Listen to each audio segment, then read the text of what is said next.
This is Pop Culture Yearbook. On this show, we pick pieces of pop culture that were important to us in a given year. We then discuss our memories and dig into those movies, albums, shows, and more. I'm Brad. Hello, my name is Pete. You killed my father. Prepare to die. Wow. And I'm Gif. You follow that GIF? No, I can't. I can't do it. Surprising. I thought it was good. We got I thought it was a good intro for this one. Impeto fitting. Montoya. The delivery was just a little bit out there. Yeah. Well, You want me first to try off, it again? Do we need to recut it? No. It's we're fine. good. First off, welcome back, Pete. Yes, Pete's back. Yes. One thing Wait, we did That forget was to do. okay. So this is where our podcast stuff gets messed up. We've had an episode with Pete since that other one came out.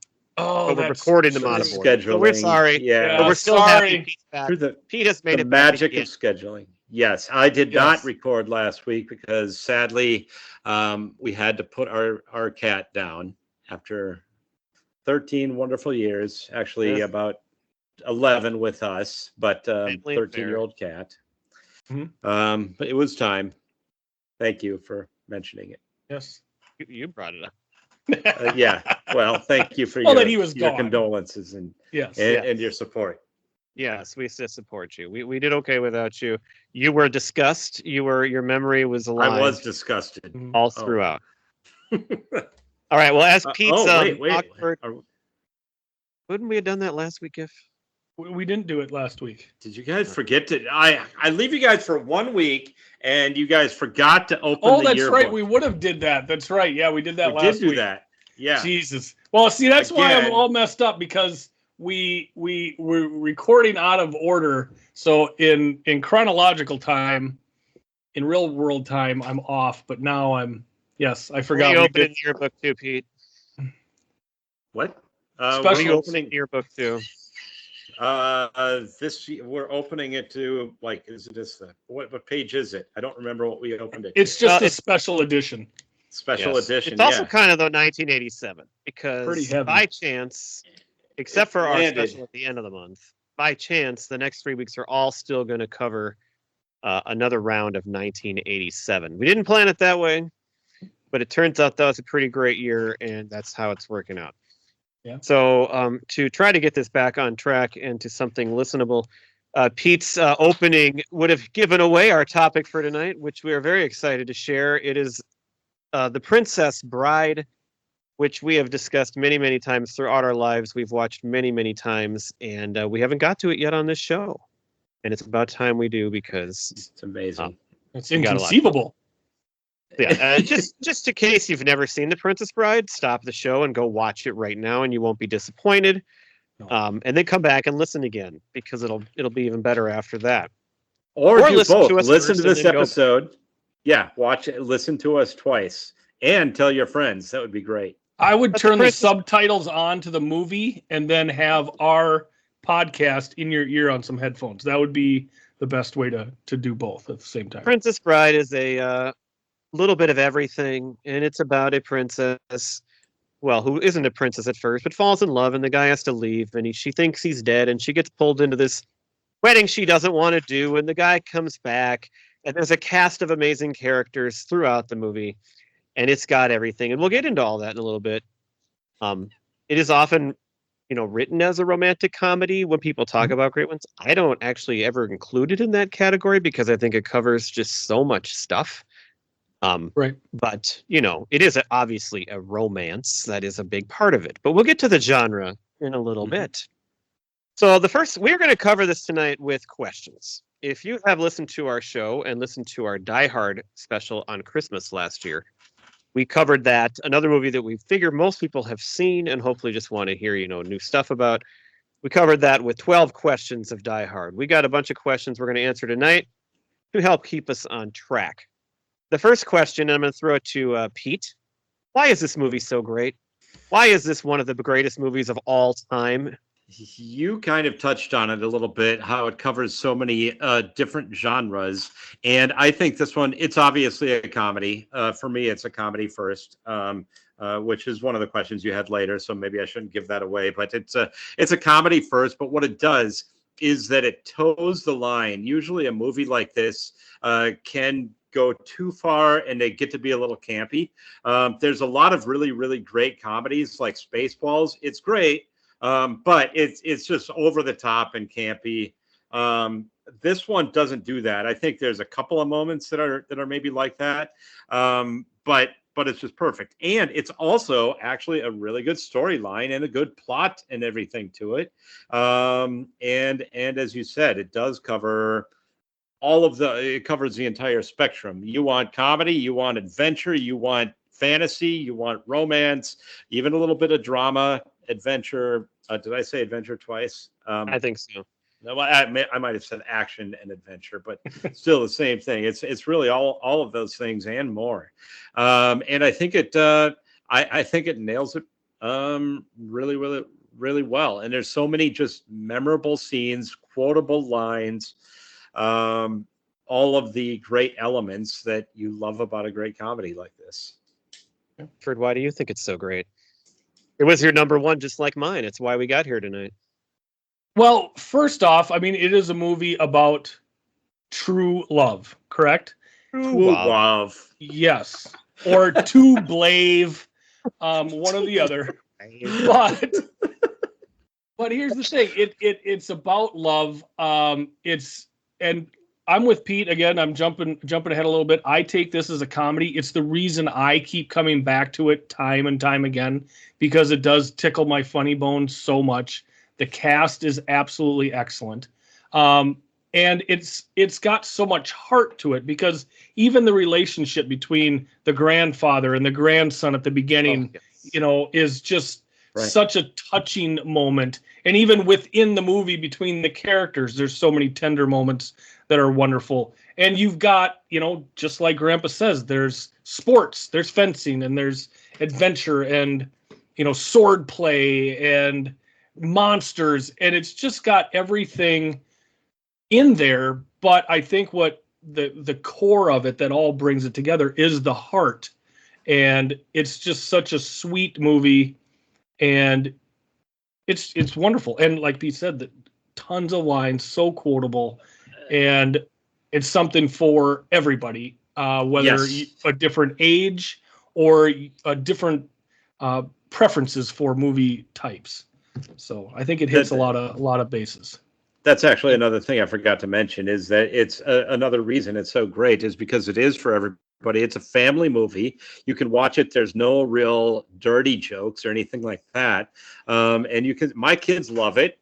You can love it as a kid. You can love it as a grown up. Whoever you are, it's for everybody.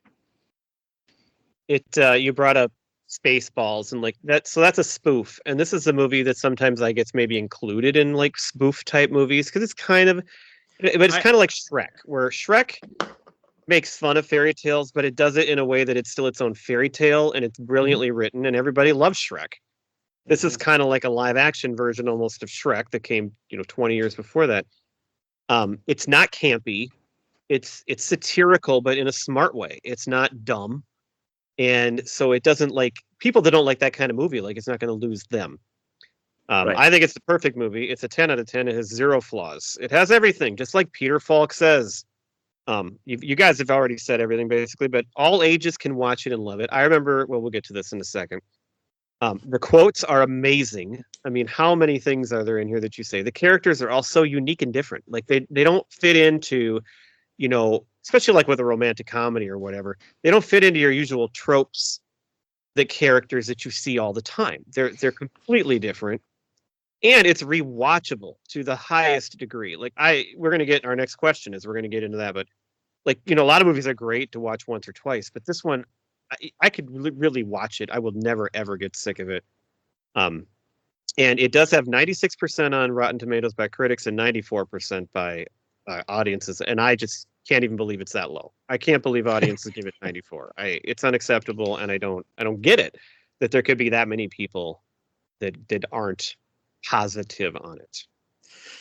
The other thing that makes this movie kind of unique is that it actually has multiple storylines going on with different protagonists, right? Because you have Inigo Montoya and you have Wesley. Those are two separate storylines, and they both have their goals, and then they find each other, and then they help each other out in the end, and it's good that way too.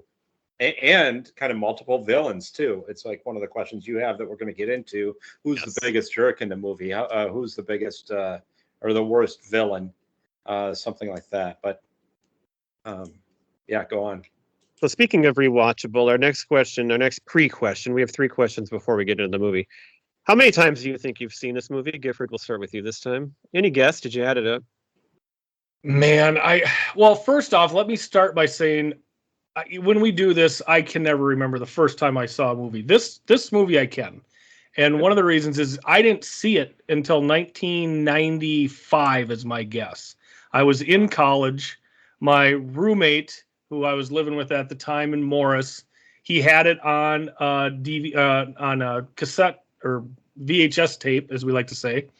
And he was appalled that I had never seen The Princess Bride. So I believe I watched it by myself. The player that we used was a camcorder, and we used it as a VCR in college. And I sat in my basement in Morris, and I watched this for the first time when I was 19 years old. That's a great point, too, if I can just... We've talked a lot about how certain movies are so much better if you watch it with your friends or in a group. You can watch this one alone. It's fun to watch it with other people, too, but like you can sit by yourself and watch this. And it's like, it doesn't matter. It's still going to be great. So a lot of times when we do this, if we do something, for example, that I've never seen before, and, like Big Trouble in Little China, for example, like I look at it and say, okay, I'm watching this as a 48-year-old, 47-year-old male for the first time. I kind of pan it a little bit. If I watched it when I was a kid, when it came out, I would have a different opinion of it. This movie, even though I wasn't old when I watched it, I watched it. If I would have watched it when it came out, I would have been much younger, would have been right in that age. I think that's perfect for this movie. But I think one of the reasons that it caught me right away is because that I was familiar with some of the main characters. Growing up watching wrestling, Andre the Giant, you love Andre the Giant. Like, you're going to give this movie a chance right off the bat. We've got Cary Elwes, Men in Tights. I'd seen him in Men in Tights. Came out in 93, but I saw that before I saw Princess Bride. And of course, one of the biggest movies of 94 with Forrest Gump, had our Princess Buttercup in it. So I came into this movie not with this is, kind of like Fred Savage in the beginning of the movie. Oh, this is, for kids. I'm not really going to like this. I was giving it the benefit of the doubt based on the main characters in this, knowing them from other things and liking them from other things. As far as how Rob Reiner directed it, that would also give it some more clout too. Correct, because of the greatness that and that was, you've mentioned this before, the string he had. Oh God, with this movie, and When Harry Met Sally, and what was the third one? Stand by Me was one of them. Stand by Me, right, all 3 years in a row. So I think I've seen this maybe, I don't know, 7, 8, 9 times, I would guess. And it's so fun every time, and you look forward to it because the characters are all so wonderful. I'm with Gifford in that same range. I was a little bit more than between. What's that? Oh, you thought I'd be more higher? Oh, yeah. Well, maybe. Well, and I just think that's probably about right. I mean, for as well as you know it and quote it, you feel like you've seen it so many, and you say I've seen this 100 times. When you really sit down and think about it, you've never seen a movie that many times. No. So that's why I asked this question to really think about it. Mm-hmm. You're gonna say, Pete? I'm with Gifford in that range of between 5 and 10. If I had to guess, maybe 8, just to throw a guess out there. I came a little bit later to the party also. Like you, I don't recall the exact first time that I watched it, but I do remember, Brad, you talking about it. I don't remember that we ever actually watched it as like our group of friends in high school or anything. I don't have any memory like we did. Yeah, I like some other movies for sure, but not necessarily this one. But it is one that for me gets better and better every time I see it. And you pick up a couple of things. Like one of my favorite lines, the one that made me laugh the hardest this time, which we're going to get to the lines later, so I won't tell you what it is yet. But it was one that didn't really make me laugh that hard before, but for some reason it just hit me this time, and I just was almost in tears this time around. So, yeah, probably about 8. You know, 5 and Well, I'm 10. way above that, so I can't really count how many times. I don't remember at all the first time I watched it, or I don't feel like I saw it a lot when I was younger. I don't know when I started watching it at all, but it's one of those movies where I saw it and I kept watching it, and I have no real specific memories then. But by the time I had kids, I remember how excited we were the first time I watched it. My daughter she was probably what, 4, 5, maybe 6, I don't know. And she drew a picture on a little whiteboard of the Princess Bride, and like we put it up for the first viewing. She was excited to see it because we talked about it all the time. And then I've watched it with my classes like many, many times, and like that's 3 times a day, every day for multiple days. The entire school year. That's it. Well, no, but at the end of the year, we used to, when I taught 7th graders, it was part of our actual, like, we would watch it and like we'd analyze it and there was assignments. The last couple of years with my 8th graders, we just watched it just while they were working on other stuff. So I just watched it 3 times in school here just last month. And I threw out a guess of probably about 50 times. I bet I've seen this movie 50 times. It's probably the most watched movie I've ever seen in my life, largely due to watching it in school. But still, every time we watch it, like a lot of times you throw a movie on, I'm working on other stuff. I'm like, whatever, I'm not interested. I can't turn away. I watch it every time 3 hours in a row, and I can't. It's so good, and I watch for some reactions and hope that they're liking it, and so I can't get over it. That kind of then ties into our next question, our last pre-question, which is who have you watched it with? So I know I watched it as a kid. I watched it with pretty much everyone I know, I think, at some point. And I watched it with my classes at school, and I watched it with my own kids here. So I don't know. If you've been a part of my life, I feel like you probably watched it at least in some way together at some point. Probably a good chance. Like I said, I don't remember ever watching it with you, Brad. I don't either, but we had I must not be a significant part of your life, I guess. We did. I think, and maybe we did, but for me, it's like you said, it's a movie you can enjoy by yourself. I think most of the times I've seen it probably have been with myself. We've seen it 2 or 3 times as a family, and maybe another 1 or 2, just me and my wife. But most of the time, I think it's just been me and myself, or just myself. And a few times I see like part of it because I remember like flipping through channels and coming across it. Maybe it's already partway over and I'll just finish it off or whatever. But yeah, how about you, Geoff? Well, I completely agree with you, Pete. It's one of those shows that it's an instant stop what you're doing. If you're flipping channels, like you're going to watch it the rest of the way through.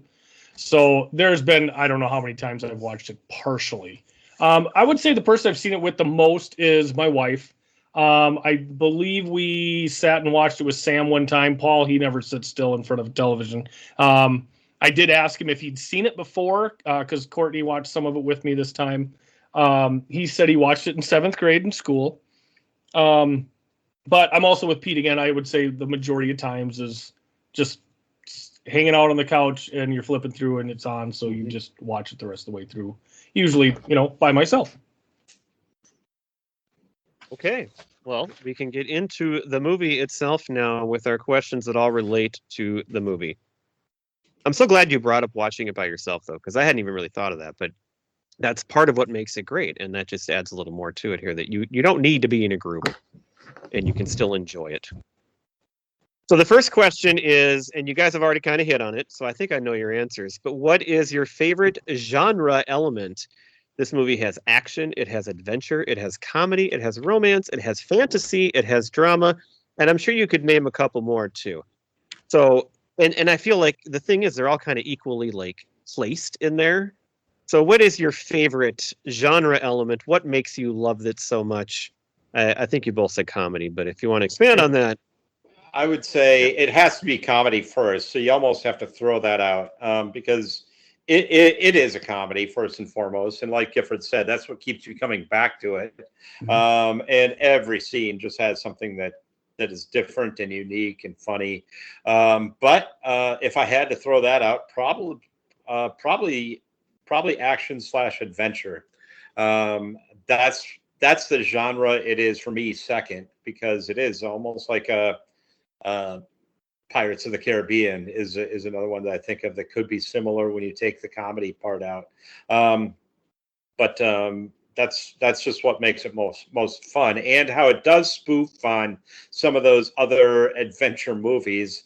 Yeah, that are just wild, like when Inigo and Wesley are having that sword fight. There just happens to be a bar where they do this gymnastics routine. Like, what's that bar even doing there? There's no purpose for that being there. But how they add those little things in there to make it both action, spoof on action movies and comedy. That's what I like about it. I can't add anything to that. I'm absolutely with Pete on it. I think maybe as three dudes, we're not going to hit so much on the romance. Again, as I said, this movie is ultimately about true love. But the action, if you're going to throw the comedy out, it is the action. I love the sword play in it, and the part where they wrestle. He wrestles Andre the Giant is a great scene. But those are all infused with comedy, which I think are great, and which makes it great. We got a bingo. I also said comedy. I think it's comedy because the writing of it is just brilliant, and it's humor. Again, we've talked about this already, but it reaches all ages. Like, you can laugh at this movie if you're 5 years old and find things you think are funny, and you can be 48 years old and laugh your ass off at other parts that are funny as well. And that's what makes it great. I am with Pete, where the adventure is my second choice, probably because I love like the worlds they create and the visuals of the different places where because they're constantly moving, and so I do love that too, and that visually on the screen adds to it. As far as the romance, like I feel like there's a lot of relationships in the movie, and I'm not that interested in the main romance. The one that I think, it's not a romance, but the one that I think is really the most touching is the grandfather and the grandson. And that's it. I just love that relationship, and how you see, even though they're not on the screen much, just how much you can still get into those two and see that unfold through the little bit of time that they have together. And again, that's the brilliance in the writing. Do you guys get choked up at the end when when the grandpa turns back to him and says, I get choked up just a little. It's the heart of this movie. It's just so touching. I do want to bring that up because you're on that topic, and I had noted about that relationship. How, of course, it starts out where he's Fred Savage and he's this teenager that just wants to play video games, doesn't want any part of a book. But how, as the movie progresses, the grandfather is able to extrapolate from him, interest. And so how he becomes more and more interested, and then he starts asking more questions as the movie goes on, and like how they're able to do that. And they're probably on the screen all of maybe 5 minutes of the whole movie, and like how much they are able to maximize that little bit of time that they're on it.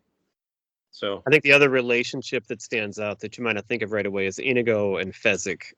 Those two, they're like their own. They're like a brotherly type of romance, whatever you want to call it. Romance. And I love they got each other's back, and they're great too. So, and I do like Buttercup and Wesley, but as far as the thing is, they're going to get together. That's what a fairy tale is. So it's like there's not a lot of drama there really, but it's those other ones that add more to it.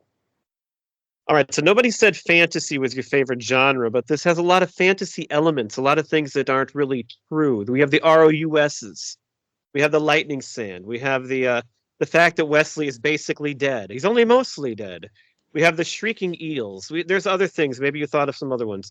What is your favorite fantasy element in this movie? I think it's Gifford's turn to go first. All right. Well, I'm gonna go with the Almost Mostly Dead, and the big reason is because it brings Miracle Max into the story, and he steals his scenes. Billy Crystal is a genius, so I'm gonna go that route because that does bring in the fantasy aspect of it. That again, the true love. It's gonna carry us through. It's gonna do phenomenal things, and no matter what, Wesley's gonna be able to get to his girl, and not even death can stop that. So I'm going Mostly Dead. All right. Well, we got 2 for 2 already on that one. I said the ability to stave off death for true love. I love the fact that he worked with this immunity to iocane powder, which killed the other guy right away. Beating that machine when he got turned up to 50. It's in whether there's all these elements in the movie, but the main theme of the movie is true love. And so the main theme of the movie, it's a wonderful idea that like you can find true love and you can beat death to get there. And so I agree with you. That is my favorite as well. So I had the Fire Swamp. The Fire Swamp as a whole. Now you had some elements within the Fire Swamp, like the lightning sand and whatnot. But the Fire Swamp itself, first of all, one of my favorite lines is that after they get to the bottom of the cliff, actually they fell down a cliff, but then his line is just a few steps to safety into the Fire Swamp. It's like right away that's not going to be safety at all. Well, and then she says nobody's ever survived it, and it's funny what he says after that. It's he says, "Well, you only say that because nobody's ever survived the fire." Right? Yes. right. That whole thing, and then that was where they're kind of spoofing other movies that have similar scenes, right? Where they're going into the swamp. And then it's like these ridiculous things keep happening, like just fire just keeps shooting out. Well, that's why they call it the Fire Swamp. And then, of course, the lightning sand and a couple of other things with that big rat. That probably was... size? Yes. I don't think they exist. Right. So that's mine.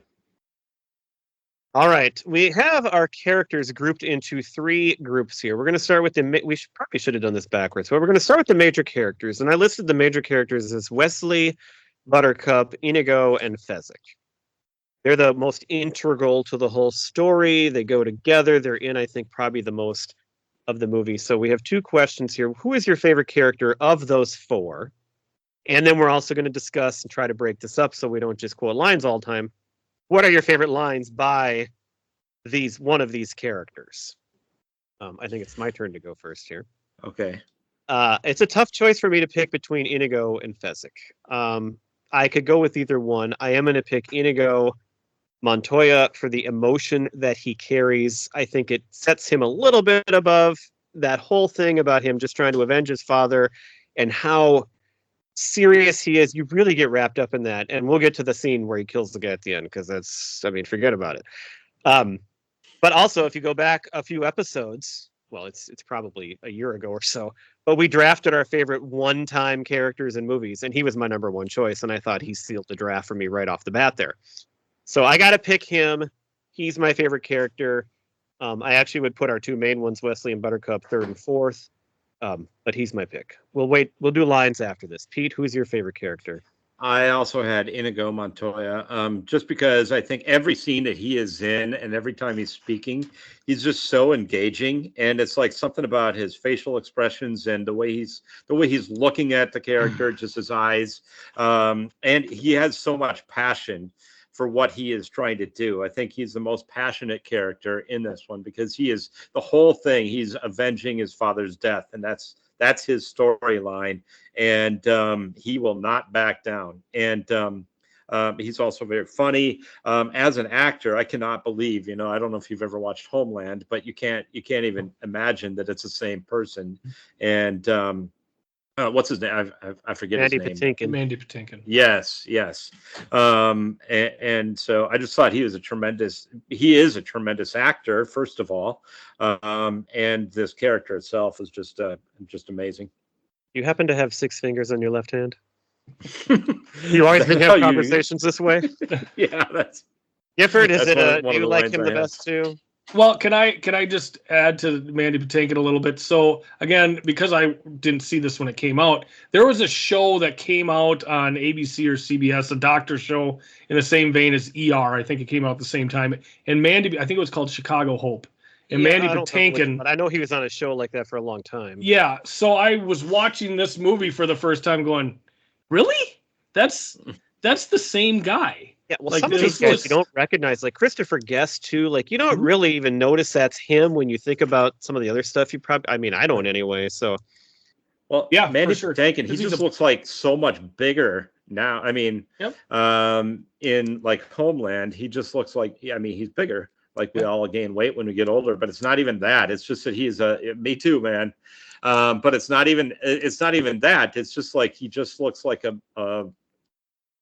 I can't even describe it. It's, Plus, it's how not many even like he names just are got fat or something like it's that. fun to say as Mandy Patinkin. Yes. Yeah, Mandy yeah. Patinkin. Well, and he looks And like a Inigo tiny. Montoya. He looks like a tiny guy in And Princess Inigo Bride. Montoya. Yes, Gifford, exactly. was he your favorite or not? I'm going Wesley.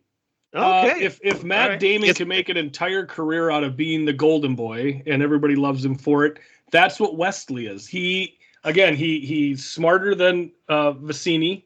He's better at sword play than Inigo. He bested the giant. Like no matter what, he's just got everything together. When he beats death, he won't die.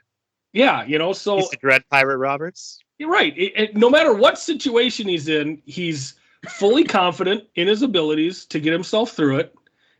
When he's still, he can't stand up and he's on the bed and he's, telling off Humperdinck. Like, he doesn't care. Like, it's going to work out. He's just the man.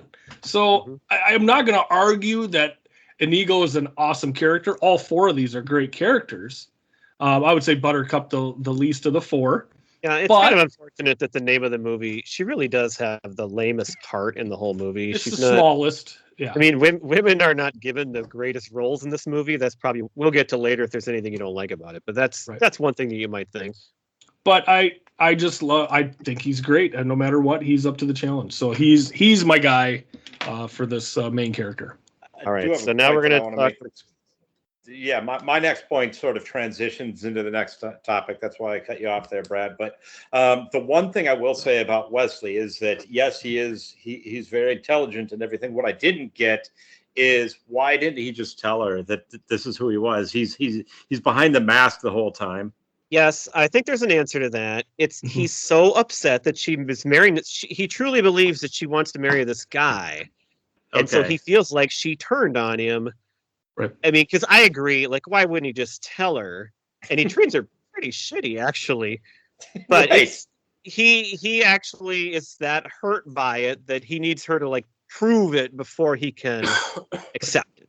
Because he doesn't want to get hurt again. So- Like if he, It's a good at least if question. he doesn't, at All least right, if he all right. doesn't say who he is before he actually discovers that she doesn't love Humperdinck. She's been destroyed by hearing the news of Wesley's death. Like at least he can save a little face if Yeah, she I is get it. truly in love with this guy. A very So- valid question, and it leads Yeah. to the great scene where he's rolling down the hill and says, "As you wish." I mean, this is what I was transitioning into because the next category we're going to be talking about is the favorite lines from the main characters, and so that's why I was transitioning where I was referring to earlier. This is where I was rolling laughing when this happened, where he's rolling down the cliff and he's yelling "As you wish," and I was just rolling as he was. Oh, my sweet Wesley. That was where she discovers that that's who he. Like again, it's like Superman and Clark Kent. It's like you're not going to figure that out anyway. Like He's if a she little- loved him and was with him the whole time, just that mask. Keep in mind, she she thinks should've he's figured- dead, so Right. she's not Yeah, but looking still. for him.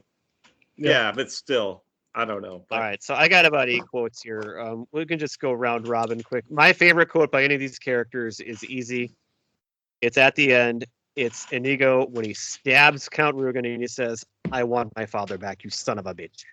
yes, I can that's hear good. that every time I watch it. I got chills saying it myself right there. It is one of the greatest moments ever in a movie, in my opinion. So I'll just say that one first. You gave us all chills just by reading it like that, Brad. You want to go? Pete? Obviously, you could say, "Hello, my name is Inigo Montoya. You killed my father. Prepare to die." I mean, that's an obvious one.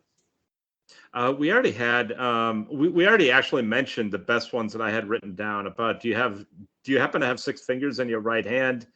You keep on using that word. I do not think it means what you think it means. I always find it funny when he says that there, because the moment when he says that, he did use it correctly right before that. So Yeah, it's kind of like you're both kind of dumb. Right. But he keeps using it, and every time he says it, the thing that is inconceivable is actually happening right in front of him. Yes, so that's why it's just such a... And the way he says it, kind of like a sing-songy like way of saying it is great. Another one I had written down. It's you might have missed it, but it's one by Fred Savage when he's having the book read to him, and that's on our next list. Gets the part where he's we're only talking about the main characters. The main characters. Right? Yeah. Hang on to that. Sorry. Hang on to that one. And then we've already talked about a few more steps, and we'll be safe in a fire swamp. Yeah. Okay, we've covered mine. Then I've got. And then anybody want a peanut? By Fezzik. My favorite line by a long shot by Wesley is when he's they're up on the wall, they're looking at the front gate of the castle, and they're trying to figure out how to get in, and it's such an out of place line. And when he just yells, "If we only had a wheelbarrow, now that'd be something." Love that line. I love that line so much because he says it with such conviction. This is an implement that it has many uses, but not one that would help you break into a castle. But it's so clear in his mind how to break into this castle that he just throws it out there. And of course, he doesn't. That is one of our advantages. Is one of our assets. Yes, that's it. I knew it wasn't the right word. But he's so great in that line. It comes out of nowhere, and that's why I love it as much as I do. All right, my favorite by Wesley, I think, is at the end when she's about to kill herself, and he goes, "There's a shortage of perfect breasts in the world. It'd be a pity to damage yours." Yes, I mean that is the coolest line.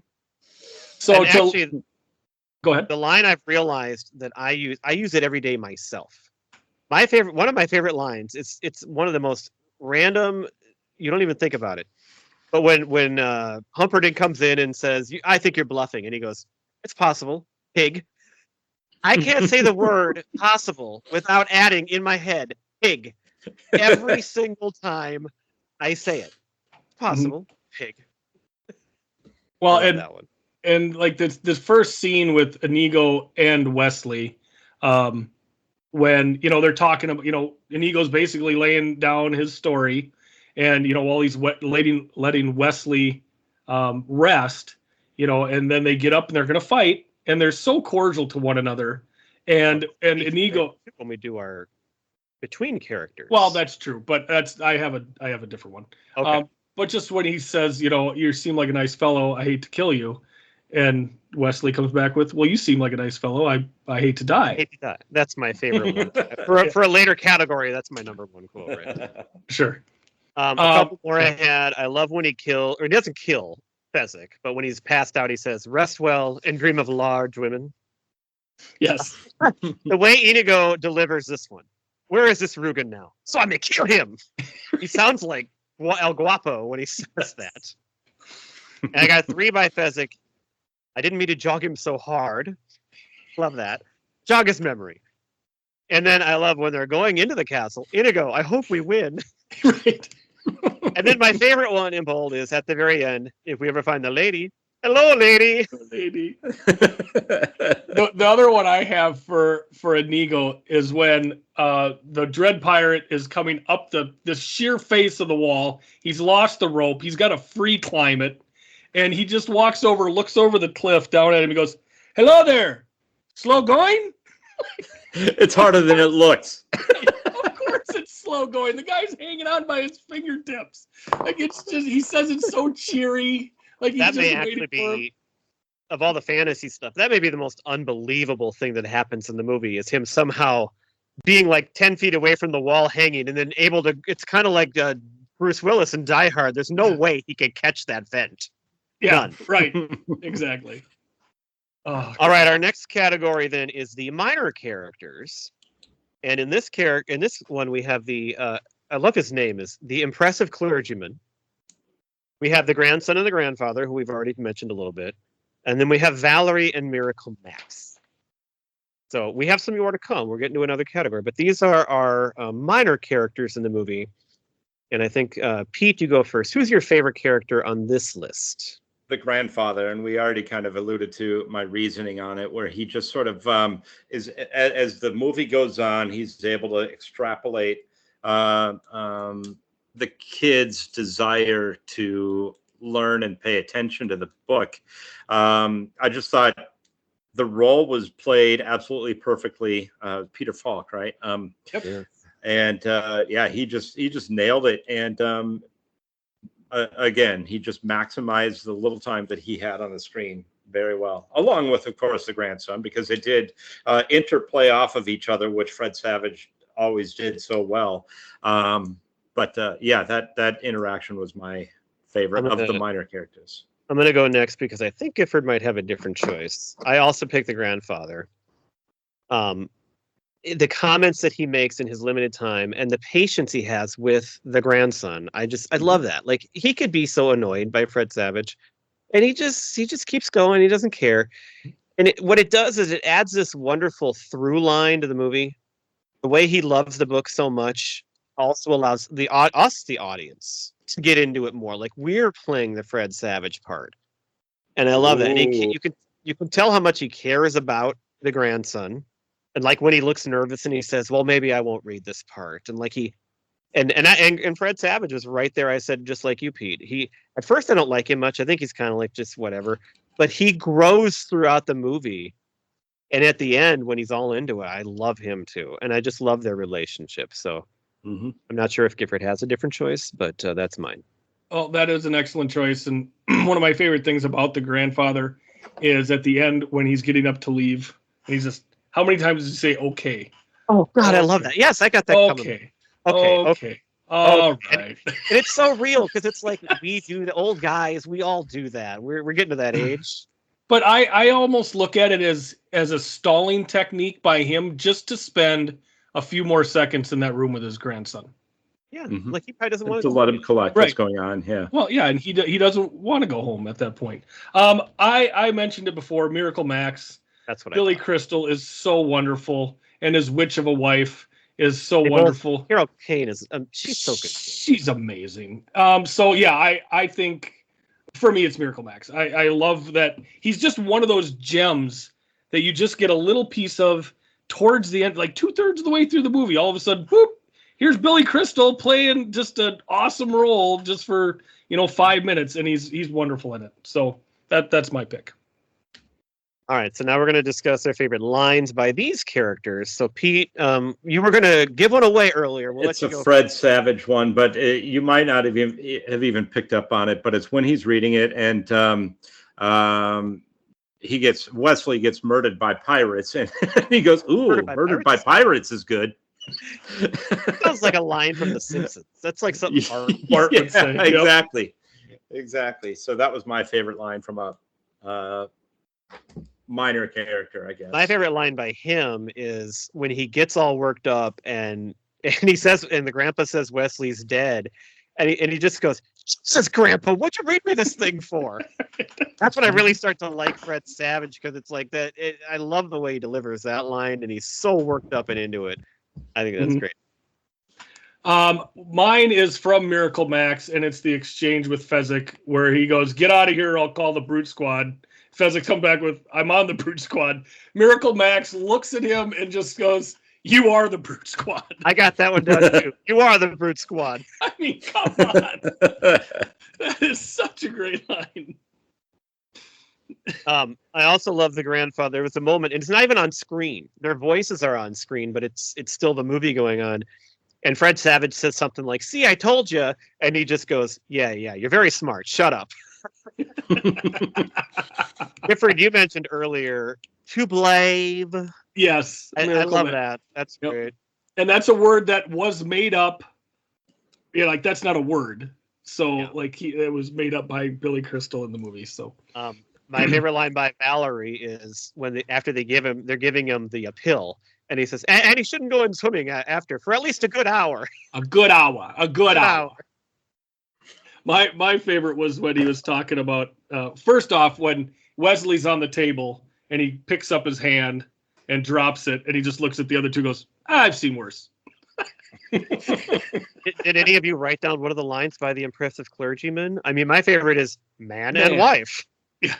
Say man and wife. Man and wife. Well, that was the whole thing. You don't even necessarily need to pick out one individual line by him. It's just that's his whole bit. It's like, well, and why is that? I like the wow. fact that they pick him to speak like that. Well, and why is he called the impressive clergy? Right. Right. And it comes out just right away too. It's just marriage. And you're like, excuse me? And then he just keeps that's why I like the man and wife so much, because it's like he's like so confused, and it's like out of nowhere, it's like man and wife. Well, and when you have your list of minor characters, there is one I would like to mention, and that is the king. And when he's walking Buttercup back to the bridal suite after the wedding. Get there. Okay. And sorry. Oh no, you're right. He could be in this category. Right. Yeah, he could be in this category. And when she's, gives him a kiss, and then she proceeds to tell him that she's going to kill herself, he's just so amazed, and he yells to his wife, "She kissed me!" Like he didn't hear the whole part of where she's going to kill herself. That'd be nice. Yeah, well, I actually have that down in a later category too. Sure. The last one I have here, Gifford, you already mentioned, but it's okay. All right. Oh, so long. Yeah. And then, as you wish. Oh, the last bit by Peter Falk is just it's okay. Our last category of characters is who's the biggest jerk. So we haven't gotten into the kind of the villains yet, but your choices here are Humperdinck, Count Rugen, Vizzini, who I think he's not necessarily a bad guy, but if you think about it, he's pretty bad. And then I put the albino in here because he works for the bad guys. Right. Gifford, who is your favorite, or who do you think is the biggest jerk? Well, I got two. The biggest jerk, I'm going to do it as you put it. To me, the biggest jerk is Humperdinck. Yes. He's kind of running this whole show. My favorite jerk is Vizzini, but to me, the biggest jerk is Humperdinck. He's such a snide. He's the son of the king, so everything's handed to him. He's just I just can't stand the guy. He's such a great character. So I had the same, and I think it was, first of all, it was brilliantly acted by whoever the actor was that played him. Brilliantly done. My thing that made him the biggest jerk was that if I understood it correctly, he didn't even want the girl. His motive was to start a war, and so he was going to kill her right away.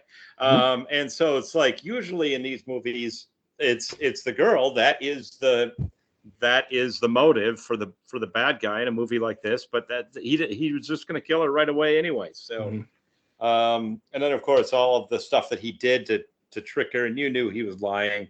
She should have known it too, and everything. But yeah, that's my pick. I actually have a different answer to this one. I think Humperdinck is just all bluster, and especially at the end when he gets the slightest bit confronted by Wesley, he just sits down and cowers like a little baby. Yeah, the way he picks up his little skirt thing and sits down. I think to me it's a tough call between Vizzini and Rugen. Rugen is straight evil. Like he is a bad guy. He has no empathy or care about anything. And Vizzini, he's got these two nice guys working for him, and he just never shuts up, and he never says a nice thing to anybody. And I just think he's so over the top rude to them that I think he's a jerk too. But I'd probably have to say Rugen is the most evil. Vizzini's the biggest jerk. Humperdinck doesn't even really register to me because he's just he only has his jerkness due to his position. Like his position gives him all that power. Right. And if you would have went with biggest villain, I might have, but to me, like a jerk is, somebody who is like, I don't know, like not serious. He's just a pain in the ass, so that's where, I kind of took Humperdinck in here. I completely agree with you. If you're going to go pure evil, Rugen's your guy for sure. Mhm. Well, it's Vizzini's you just have so entertaining.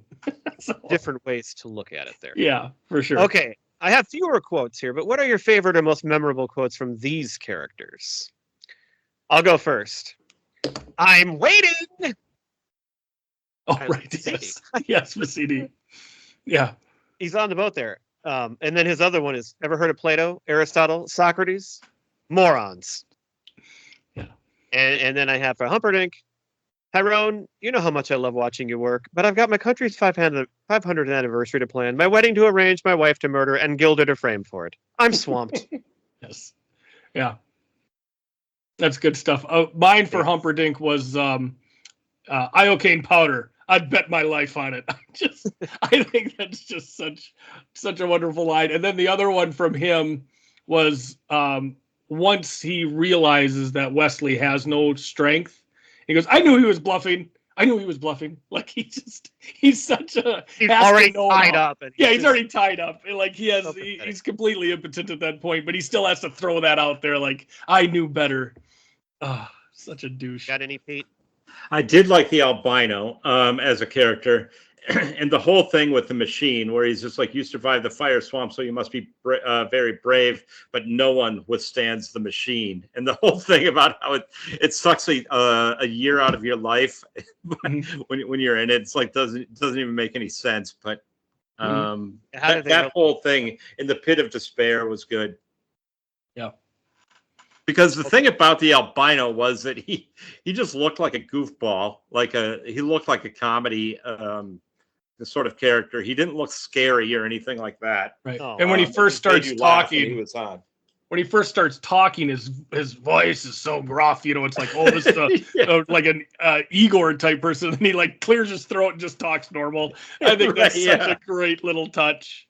I didn't include him on this list because he's really that bad, but he works for the bad guys. And there is that moment where they turn it up to 50 and he's sitting there and he's just got that smirk on his face. So like he's That's how he enjoying. almost dies. Yeah, that's So how he's got some badness in him too. Mm-hmm. All right, well, we've mentioned a few of these, but the last quote category, because we still got a few quotes that we haven't mentioned, are what is your favorite line exchange between more than one character? So a few you've said have already been checked off my list because I counted them exchanges. My number one was, you see me, decent fellow, I hate to kill you. You see me, decent fellow, I hate to die. That's just brilliant. But I've got others. So Pete, do you have one to start off this? the battle of wits, the poison and the poison thing. I thought that whole thing, you just said, that's where in the movie, that's where you lean forward and you're paying attention to everything that's going on between the two. And I just thought it was brilliantly done. And then the whole time, and even my son, I was watching it with him last night, and he was like, notice the princess is just sitting there the whole time, just blindfolded, doesn't say a word, and Yeah. and it's like has to be thinking, what's going on here, and who is this guy? Yeah. So that was mine. I'll agree with Pete. That's what I had as my number one. So I'll go to my number two. It's primarily a one-sided exchange, but the scene in the bedroom at the end between Wesley and Humperdinck, where, it's not to the death, it's to the pain.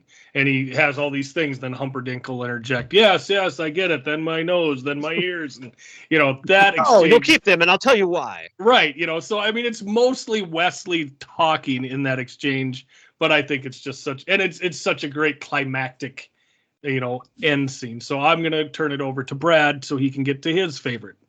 All right, so I have several here, but the one that stands out, that it just kills me every time. Give us the gate key. I have no gate key. Fezzik, tear his arms off. Oh, you mean this gate key? That's a great one. The delivery and the timing of that, you can't do better. Oh, you mean this gate key? Fezzik, tear his arms off. You had mentioned a peanut. I said, no more rhymes. No, I mean it. Anybody want a peanut? Yeah. And then in the Vizzini goes, ah. I do like early in the movie because there's all the as you wishes, but I like where she says, farm boy, fetch me that pitcher. And it's the first time where he says as you wish, and like they both realize like that it's love. And then, that's of course a big moment, and I love that too. Mhm. I got a couple more. You got any more before I go? Oh, I thought you were gonna. Well, you kind of mentioned all this stuff between Rugen and Inigo, so I thought I wanted to hand it over to you on that one. But no, you guys keep swinging away. Okay. The grandpa and grandma, we mentioned it, grandpa and grandson. I mean, we mentioned a few, but I'm telling you, you're messing up the story. Do you want me to go on with this? And then Fred Savage just puts his head down. Yes. Just gets put in his place. When they get out of the fire swamp, surrender is Humperdinck. You mean you wish to surrender to me? Very well, I accept. Right. One extra one I had in there, again, we'll go back to Miracle Max. And when his wife comes out, coward, he goes, "Get back, witch. I'm not a witch, I'm your wife." It's just, we use that one a lot around our house. It's just such a wonderful line. You mentioned the king and Buttercup, but when she says, "Since I'll be killing myself once we reach the honeymoon suite," he says, "Won't that be nice?" And then he says, "She kissed me. She kissed me." The only other one I have is when he keeps saying, "Hello, my name is Inigo Montoya," and then finally Rugen goes, "Stop saying that." Right. That was my last one. Mhm. Anything else, Pete? I don't have anything else. No. All right, we got 3 more quick questions to go here. The next one is, what are your favorite scenes in the movie? If you had to pick one scene or 2 scenes to watch, what are the best parts? Mine is one that we've talked about ad nauseum already, but it's a sword fight at the top of the cliff at the beginning of the movie between Inigo and Wesley. That is one of my 2.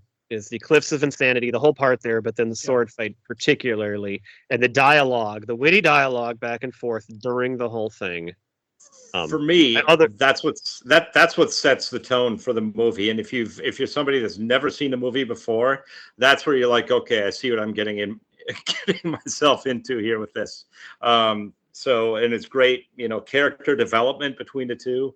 And so that was mine. Yeah, I would say that. Different. That would be my number one as well. But the other one I liked, just as far as getting you caught up with the characters, is the beginning of the fire swamp when Wesley kind of explains the lineage of the Dread Pirate Roberts. Yeah. Just so you kind of get, well, I wasn't the first one. The guy that I took it over from wasn't, so just kind of getting caught up on that. So that's some fun character development, figured out where foreshadowing he's been. The end when he gives the title to Inigo. He's not a bad guy, but it's all just in that name, and he can just go carry it out now. Right. My backup one, it's more of a moment really, but I already mentioned it. It's when Inigo kills Rugen.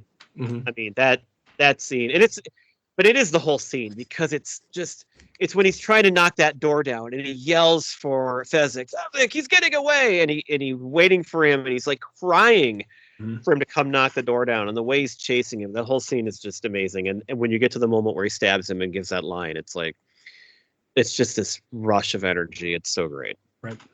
Yep. Is there anything that you don't like about this movie, or would you change any of the casting? Sometimes people like to recast things. Is there any people you feel are out of place? Anything at all that you could say you might change or don't like? I looked at this question, and there's really not anything that I would change, and certainly no recasting. I just can't envision. Maybe I'm not a visionary, but I can't envision any significant casting changes that I would make on this. Leave it as is. It's about as good of a movie. And again, for a comedy movie like this, the acting is actually quite brilliant. And where a lot of times you just deal with it's okay. Like we said, it's campy or it's shitty actors or whatever, and you just deal with it. And in some cases, that actually makes it funnier. But this one, I actually thought most or all the actors played their roles really well. Yep. Anything, Giff?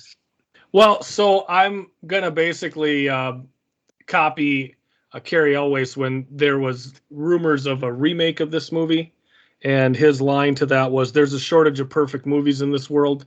It'd be a shame to damage this one."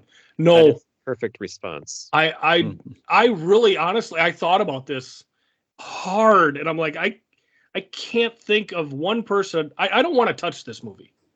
It's just perfect, and yeah, I wouldn't change a thing. I asked this question just to see, it's 94%. So what is it? And so I thought really hard about it too. And I did write down 3 things. None of them are things I would really change or that like they don't ruin it or anything like that. Obviously, it's like my favorite movie. But it does feel weird when he threatens her. He threatens to hit her. Like he even raises his arm and he says there's penalties when a woman lies. It doesn't quite. Yeah, that's a little too far. When and it's again, the movie at the time was made. That's probably a little more like, but when you watch it now, it's kind of like, really? That seems weird.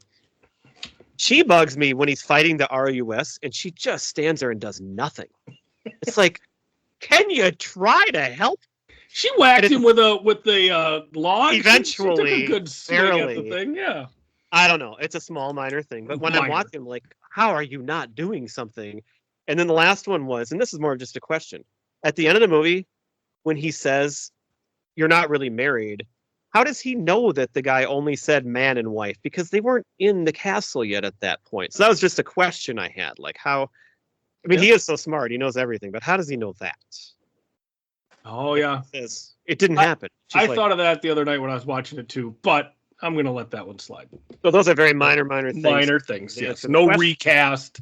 No, I wouldn't. There's no, yeah. All right. And then our last question is, do you have anything else to add? Anything that I missed in the questions here or anything else you think that you need to say? I think we covered it pretty well. One thing I found that was fun, when I was reading about casting this film, and they had a few options for Princess Buttercup. And she was called to, I believe, the house of the author, along with maybe the casting director. And she shows up, Robin Wright shows up, and she's wearing like a white like sundress, and when the door gets open, she's like backlit and there's like a halo around her, and the author's like, that's Buttercup, that's my Princess Buttercup. And I'm just thinking, yeah, Robin Wright at say 19 years old in a white sundress, I mean, I think most people would probably agree that's a pretty good princess right there. So yeah, I mean, good wardrobe choice on her part, I'm guessing, showing up for that. Brought up Harry Elways in his response to that one comment, and so there is a book that he wrote about this too. I read the book. I don't remember. I think it's called As You Wish, and then it's like something longer, like behind the scenes to Princess Bride. It's a really good book. I read it many years ago, so I don't remember it very well, but it's really good. It has a lot of good stuff in it, and I'd recommend that. The other thing I wanted to add, though, that I was thinking of as I was watching this. The music in this movie is incredible, and I think we need to mention that. We talked about cartoons a few weeks ago, and it's like Looney Tunes. How the music behind Looney Tunes just adds to every scene, especially in this movie, in the castle scene when he's chasing Rugen. The music is just top notch. This is my wife and my son have gone to all the Harry Potter movies at the Minnesota Orchestra. This is a perfect movie, I think, to go watch with a live orchestra. It would even make it even better, and with a big group. I think that is the other thing I thought of that I hadn't really gotten to yet. But I love the music, and it adds to the movie quite a bit. Well, and to add to your point of like Looney Tunes, with that scene in the castle where Rugen takes off running from Inigo, and Inigo chases him, and it's this fast-paced, music that's going on as they go through the halls, and then all of a sudden they flash back to Fezzik and Wesley, and Wesley's like can't walk, and they just come back to them, and they look at each other, and the music's like, and then every time Inigo like bangs himself against the door, the music is in sync with that. Mm-hmm. It's like, and it's just so good. Yeah. All right, so we all agree it's still the perfect movie. Yes. All right. Yes. Great. Yep. All right, our draft for tonight then is going to be non-animated and also non-Christmas, family-friendly movies for all ages. So movies that you think are great to watch with a family of any age. It's not going to have content that's going to be a little bit, out there for maybe, a 5-year-old. But to narrow it down and to make it a little more interesting, that you can't have an animated movie, so we're not going to do any Disney movies. And at my first list, I had some Christmas movies, and I'm like, no, we're going to take those off too, because those are kind of too obvious. So I got first pick, and my number one pick. What do you think it is? It's The Princess Bride. It's This The one Princess right Bride. here. Yeah. There you go. It's done. Princess Bride, number 1 pick. Pete has second pick. I didn't see that coming. I didn't see that I'm going to coming. go Conceivable. with one that we've talked about many times on this show. I'm going with Back to the Future. That is my number 3. That was my number 3 as well, which means my number 2 is I don't available. know, by the way, how we're counting franchises in this, but if I have to pick one, I'll just say the first one on that. On Sure. this one, I don't really have any, so I got a couple. I mean, Yeah, I at have Back least to the 3. Future, but I just have the first one, so it doesn't really. Sure. Okay. So, other than having to explain to a young child what a veranda is, which is a structure, I'm going Three Amigos. It's just Yep. so Oh, yeah. goofy and fun, and I didn't get to pick it. You missed it on the recently, bomb, so you had so to I'm take gonna- it first, I'm, sure. I'm trying to get back in the movie's good graces by picking it here. All right, that is high on my list there. Instead, I'll take my number 2 pick, which is a movie we have discussed. You can go back, and that is The Karate Kid. That's on my I mean, list. obviously, there's some fighting and violence, but it's in a way that It's a family movie, sure. it's a family movie. I'm going to go with one of our family's favorites. It is a franchise, but you don't really think about it as much of a franchise as some of the other ones for whatever reason. But it's Jumanji. Oh yeah. That movie gave Sam nightmares. He was not. So, are you actually picking the Robin Williams one then? No, I prefer the newer ones, especially I the do too. first one in the news, in the one with The Rock and everybody. So, but if I have to narrow it down to one, that's what I'm Would going too. with. I was just wondering if that very first one was actually maybe a little more family friendly, but I don't. No, I mean they're all about the same, but and they're all good. But I just personally enjoy the newer ones better. I didn't even have that on my list, but that's a great pick. Mhm. And we've watched those as a family too. They are great. That was one where we went to the first one, not the first one, the first new one Yeah, in the movie theater. The 4 of us, not really, thinking. I mean, we didn't really know what to expect, and we laughed so hard through that whole movie, and just absolutely loved it the very first time we saw it. So, and my kids were a little older at the time, but still, it was a great family movie. I'm going to go with one that I watched as a little kid with my family, and that is The Wizard of Oz. Oh yes, I have that on. that's on my list. I was going to text you because I didn't know if this had to be from 1980 forward or what. No. But I had it on my I didn't list. even think of that. No. Oh yeah, I actually do have one other one that's earlier than that, but only one more. All right, my number 3 pick then. I will go with one that I'm not sure if I love it as much as I used to, but it's one that you always watch with your kids, and it stars kids, and that is The Goonies. That's on my list.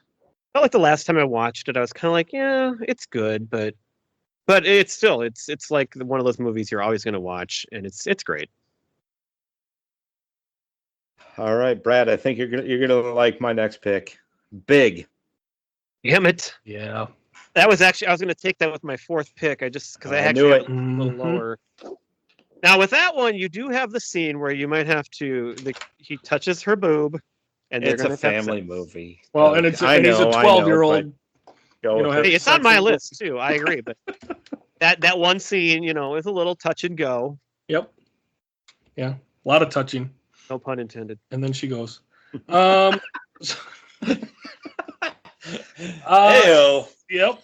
I'm gonna go with it's been many iterations, but I think one of the more recent ones came out in '92. I'm gonna go with The Little Rascals. Really? Okay. Yep, that's a fun Was one. not on my radar at all. And that's also good for adults.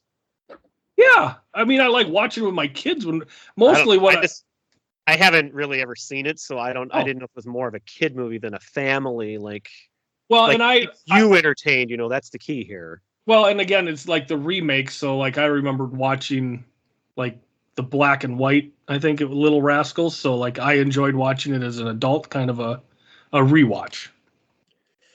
All right. Well, I had it all planned out. I was going to take Big Four and then this one 5, but I guess I'll take it now. Threw that I don't off. think you guys are going to grab it.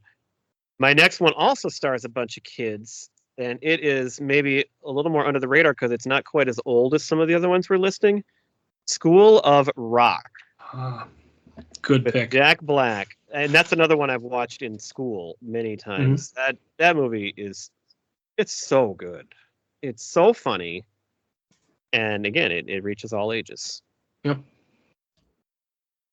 All right. Well, I'm going with another franchise. There are few franchises bigger than this one. I'm going with Harry Potter. So I didn't have a particular movie picked out, but You just go with take the Sorcerer's first one. Stone if Yeah, you had- First yeah, is probably Sorcerer's the most Stone. family friendly anyway. Right. Yeah, yep. And I wasn't going to pick any Harry Potter. I was hoping to leave it for Pete, since he is the biggest Leave it fan for here. Pete. Yep. All right. I am going to take Honey, I Shrunk the Kids. Oh, Again, starring a lot of kids in that one. Rick Moranis. Yep. All right, for my last pick, then I guess I'll take. It's actually not the highest one I have left, but the one I have to rank the highest, I think maybe wouldn't appeal as much to younger kids, so I'll bring it up afterwards. I'm going to take The Sandlot, and I'm going to snipe it apparently from Gifford. all right. For my last pick, I'm going one that is a family favorite with us. In fact, we've seen it. We've seen the musical at the Orpheum as a family as well. I'm going with Mrs. Doubtfire. Oh That's a yeah, good one. don't have that one down either. I It's didn't actually a have that. really great movie, and it makes you cry. It's a really great movie, and it makes you cry. Yeah, that's right. I thought somebody was gonna like chime in there, like, you're damn right it does. Yeah. But everyone just was like dead silent, probably crying. I don't know it that well. I saw it in the movie theater, but I really don't know that I've watched it since. So It's brilliant. You should. I don't have a watch it. lot to say about it. It's a good family movie. You should sit down together as a family and watch it. Okay. I think my kids are beyond that point now, though. We don't watch it. Anybody can love this movie. I asked both my kids to watch The Princess Bride with me the other night, and I couldn't get a bite on either one. It was very. Oh, Mm. that's no fun. My daughter said, "I'll watch The Princess Diaries." Oh, come on. Okay, so for my last pick, I'm taking 2011's The Muppets. Oh, Oh, a newer version. I did like that new version of the Muppets. I don't think That the was second good. one was very good, if I remember right, but that first one was a lot of fun. Yeah, Amy. And we Adams went to it as a family, so there you go. All right. So my honorable mention, one of the first ones I wrote down, you guys probably will know when I say it. We've done an episode on it. It's one of my all-time favorite movies. It's the Way Back. But I feel like your kids probably need to be more like 10 to really get into Yeah. that. So Yeah. I pushed it down for that reason. It's still a great family movie, but probably not like young kids. The other old movie I have listed is Willy Wonka and the Chocolate Factory. And then I have Dumb and Dumber, which I think toes the line pretty well. We watched with my kids when they were really young. It's kind of like Mhm. Three Amigos. It's Yep. not too much that's offensive in there, really. Forrest Gump, I thought, is another one a lot of younger kids watch. There's a few Mm. things in there, but this is where I was looking to, fill my list in. Father of the Bride was pretty close. yeah, that's a good one. Two sports movies, Remember the Titans and Hoosiers. I think both can be much liked by most ages. I think Hoosiers would be a Gifford. little slow for young kids. Yeah, that's why I have it down. I pushed Yeah. it down. Gifford, I think you watched this, right? Coda. I thought of that one, but I Yeah. think you'd need to be a little. Yeah, I put it in the Little bit older. category of the way back, where I really thought about it. Thought, well, yeah, it's a good family movie, but your kids probably should be at least like 10 to 12 or something. Yep. And then the only one we haven't said yet, which I'm surprised maybe they didn't get picked, is E.T. I've got ET on my list. That's the only other one I had. Yeah. So. All else right. you Well, got, I have Star Wars. I have Night at the Museum, Oh, that's a good one. National Treasure, and Miracle. Miracle. That's a good one. Don't remember National Treasure very well. It seems like that would be a little bit less family friendly, but I don't know. It's Probably. no. My wife loves it. It's definitely family friendly. You could watch it. Yeah, I mean, I'm talking like some of those older kid ones, Sure. Yeah. but I don't know. I haven't seen it other than like one time. So. I've got a Never-Ending Story, Oh yeah. and then a couple. I put Spaceballs on mine.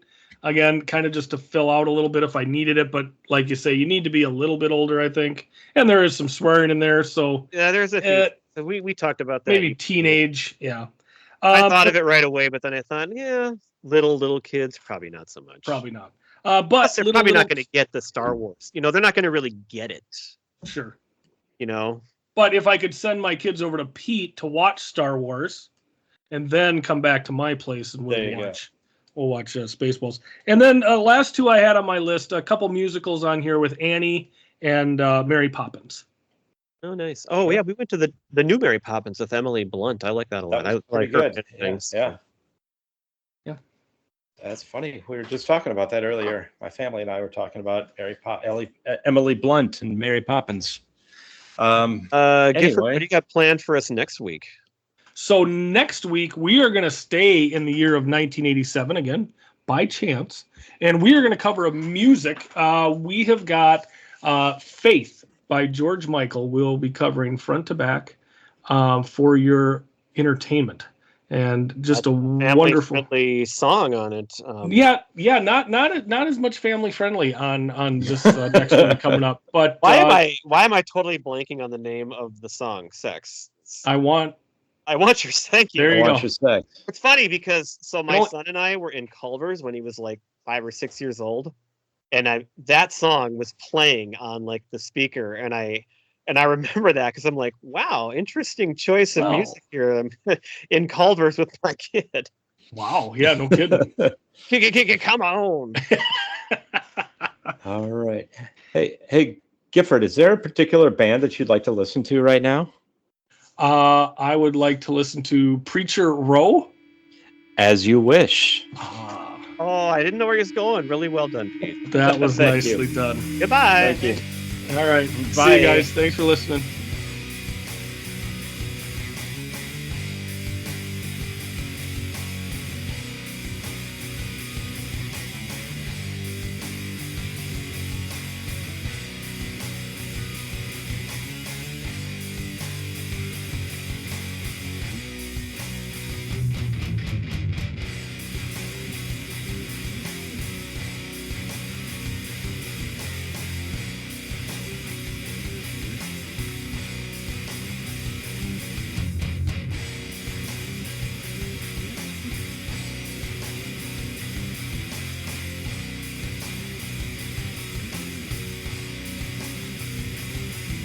Standing on my own till fear. No one's here to comfort me. Sorry for what I have done. Sorry that your son is gone. 7 steps and it will be my last. Hands tied, tell me on my back. Heart down and I look to you. I'm scared but there's nothing I can do. Hang high if you want to.